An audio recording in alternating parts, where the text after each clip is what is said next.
Nacional de Segurança Pública, Mário Sarrubo, afirma que postos de combustíveis estão infiltrados pelo crime organizado. Em entrevista ao UOL, divulgada neste domingo, aliás, adiantou que grandes operações estão planejadas para combater esse tipo de crime. Na quarta-feira passada, o ministro da Justiça e Segurança Pública, Ricardo Lewandowski, estimou que o crime organizado tem controlado mais de 1.000 postos de distribuição de combustíveis para crimes, como o de lavagem de dinheiro. Lewandowski determinou que a Polícia Federal instaure um inquérito para investigar a atuação dos criminosos neste setor. Enquanto isso, o preço dos combustíveis segue aumentando no Brasil e as consequências são ainda maiores. A alta de 22 centavos no litro do diesel na última semana deve ter um impacto de 2% a 2,5% no segmento do transporte rodoviário de cargas, o que deve ter um reflexo tanto nos produtos que chegam aos supermercados quanto em farmácias e lojas pelo país. Vamos no primeiro assunto? Crime organizado, postos de combustíveis, parece que não é tão novidade assim, né, Januzzi? Porque o crime organizado não está lá emitindo nota fiscal por quilo de droga vendida. Ele está vendendo com dinheiro sujo e depois ele precisa lavar esse dinheiro e geralmente se utilizam de postos de combustíveis e alguns outros CNPJs para isso. Mas aí o número é que chama atenção, né? Mais de 1.000 postos de combustíveis estariam envolvidos nesse esquema. Coba, não é de hoje e o secretário nacional de Segurança Pública, que é o Mário Sarrubo, que é do Ministério Público aqui de São Paulo, foi procurador-geral de Justiça, ele sabe disso há mais de 25 anos. Existem até PICs feitos pelo Ministério Público, que é o procedimento investigatório criminal, que dá a margem de quem são essas pessoas, aonde estão, como é o fluxo do dinheiro, como é essa lavagem. A única coisa que eu não vi ser investigado, já que nós temos o monopólio da distribuição da gasolina no país por uma única empresa chamada Petrobras, que é quem vende o combustível, né? Lógico que nós temos uma outra rede, uma cadeia que faz a distribuição. Como é que isso não foi investigado ainda corporativamente por um compliance da maior empresa petrolífera do Brasil, né, e da América Latina? Como isso não foi ainda aventado em 25 anos? Será que não se sabia disso? Será que quando se fez a Lava Jato para políticos lá, se deixou isso de lado? Porque o crime organizado, nós vivemos hoje, na minha opinião, salvo as posições em contrário, um narco-estado, como era a Colômbia lá nos anos 80. É que ninguém se deu conta disso. E digo mais, tem mais do que esses postos de combustíveis ligados a isso. E assim, emitindo nota fiscal, emitindo compra e venda de distribuição de gasolina e de derivados do petróleo. Isso às barbas do COAF, né, que queria fiscalizar a gente aí nos 5.000 do PIX. Isso nas barbas do Ministério Público Federal. E só agora, em 2025, vai ser instaurado um inquérito pela Polícia Federal para apurar isso. Então, vamos fazer um alerta, né? Está meio atrasado, acho que passou o tempo. Antes tarde do que nunca. Não, mas esse fruto podre, né, já apodreceu. Agora, eu pergunto, será que a Polícia Federal, com a capilaridade que ela tem, que é insuficiente, vai conseguir investigar? Ou isso seria mais propício para o Ministério Público dos Estados e da Polícia Civil dos Estados, numa força-tarefa nacional, com a Polícia Federal integrada, de combate a isso? Lembrando que, Priscila, o tráfico internacional, o tráfico interestadual é de competência federal, portanto da Polícia Federal, enfim, e uma Polícia Federal que ultimamente tem recebido outras funções mais, né? A gente está vendo, Polícia Federal agora tem que cuidar de burocracia de arma, né? Que sai das Forças Armadas, vai para a Polícia Federal. Polícia Federal agora no projeto de emenda à Constituição da Segurança Pública tem mais atribuições, apoio às polícias estaduais. A Polícia Rodoviária Federal, por exemplo, muda até de nome para ser uma espécie de polícia ostensiva da União. Ou seja, a polícia que deveria ser a polícia que resolve esse tipo de crime, agora está cheia de outras funções mais.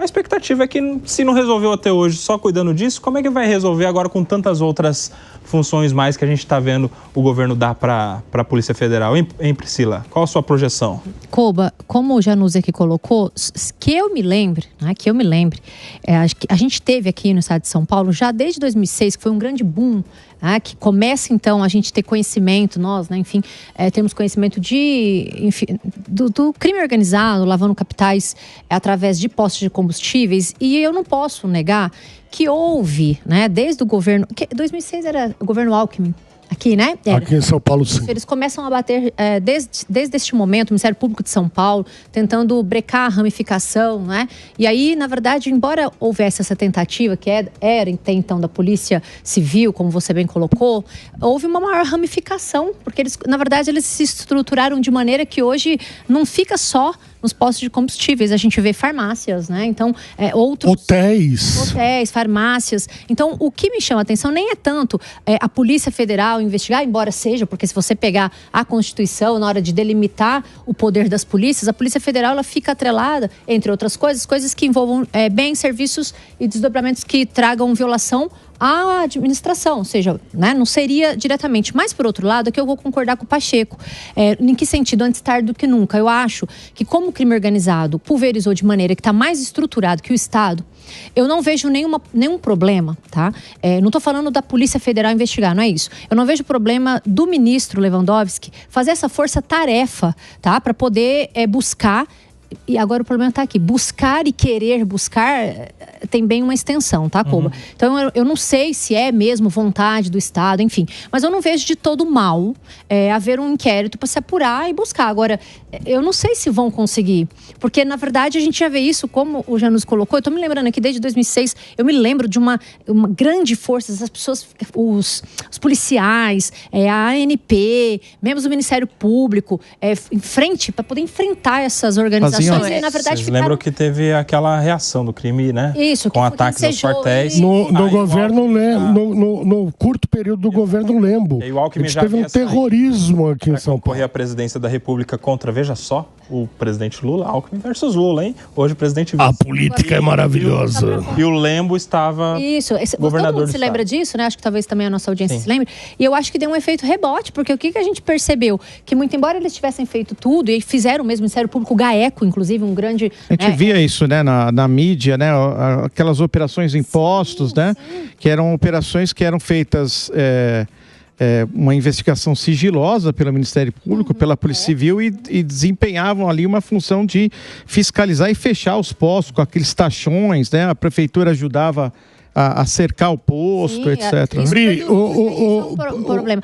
Como que a gente insere a Polícia Federal? Violando, de repente, pagamento de tributos, preceitos federais, Porque, do contrário, o artigo 109 da nossa Constituição não traria a possibilidade de ter buscas pela Polícia Federal, como você bem colocou, já que a Polícia Federal estaria atrelada a outras diretrizes que não esta, que são delimitadas pelos estados, como já havia e já é feito aqui pelo GAECO no estado de São Paulo. Pediu, Pacheco. O que eu queria dizer é o seguinte, o sujeito que comete crime, o sujeito que se envolve em facções criminosas, o sujeito que tem como meio de vida a criminalidade, ela só faz sentido para esse camarada se ele puder usufruir do produto do crime, ou seja, do dinheiro, Então, como é que você estrangula essas organizações criminosas?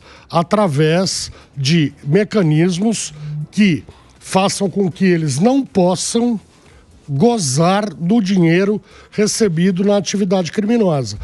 Eu conheço o Ministério da Justiça por dentro há mais de 20 anos. Nós temos há 20 anos atrás, nós já tínhamos no Ministério da Justiça Departamento de Recuperação de Ativos, tinha o braço do COAF. Se você tem como pegar, Diogo, tudo ali, todas as transações, você tem como pegar. Às vezes você, por ter deixado de declarar um ganho de 3 mil reais, você cai na malha fina. Mas não é essa a questão, a Receita Federal.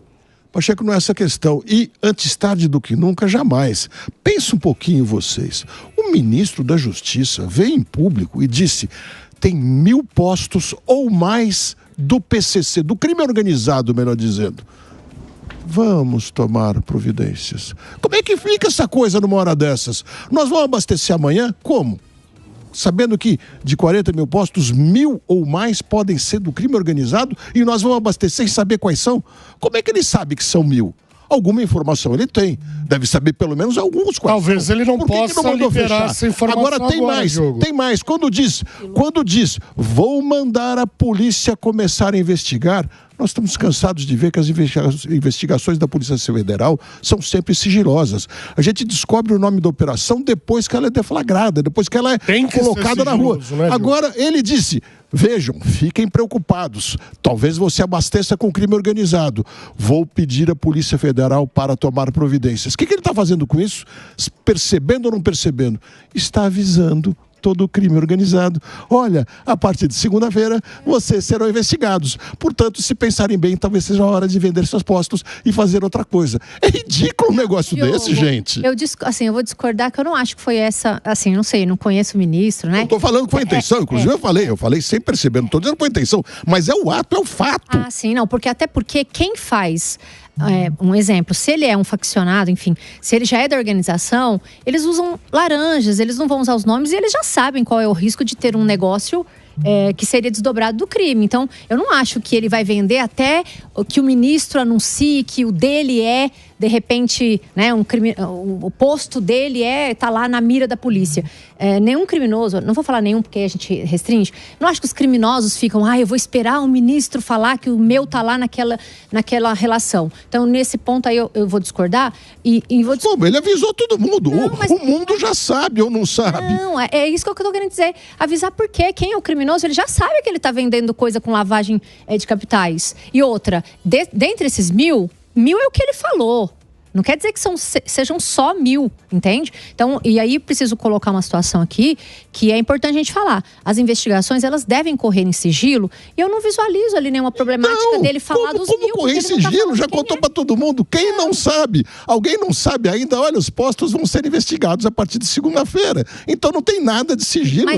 Mas Diogo, isso é só uma fala, porque todos nós... Só uma fala. Não, peraí, querido. Espera só um minutinho. Há quantos meses a gente aqui no Tá Na Roda vem dizendo que o PCC lava dinheiro em imposto de gasolina? Muito. Sim, claro que sim. Ninguém descobriu o ovo de Colombo. Mas por quê? Ele só deu um recado. Só que não tomou providência. Ele é autoridade. Não sabemos das providências que ele é autoridade. Porque essa é a autoridade que quer puxar para si muito mais controle e centralização sobre as investigações de todas as polícias. Mas dar um exemplo desse, eu acho que é muito ruim. Eu acho que é tudo ponto de vista. Deixa eu só falar aqui uma coisa. Pri. Só uma coisa. A forma que eu interpretei aqui, de forma bem centro, mas igual o Hugo Mota, sabe assim? Bem em cima do muro, mas isento de qualquer coração mesmo e emoção. Como eu interpretei, né? Diferente de você, mas não que nós não estejamos no mesmo jeito de entender. Eu acho que quando ele fala, olha, nós vamos investigar, não foi para falar, para poder falar, olha, vocês que são 1.000, até porque, Diogo, se o bandido quiser saber, ele já sabe antes do ministro. Entendeu? Então, só nesse sentido. Então, eu não acho que foi para que a gente falasse, para que ele falasse. E eu vi com bons olhos, em que sentido? Porque eles foram lá para poder se juntar aos estados. Foi assim que eu interpretei. Acompanharemos. Olha só, gente, 15 horas e 38 minutos.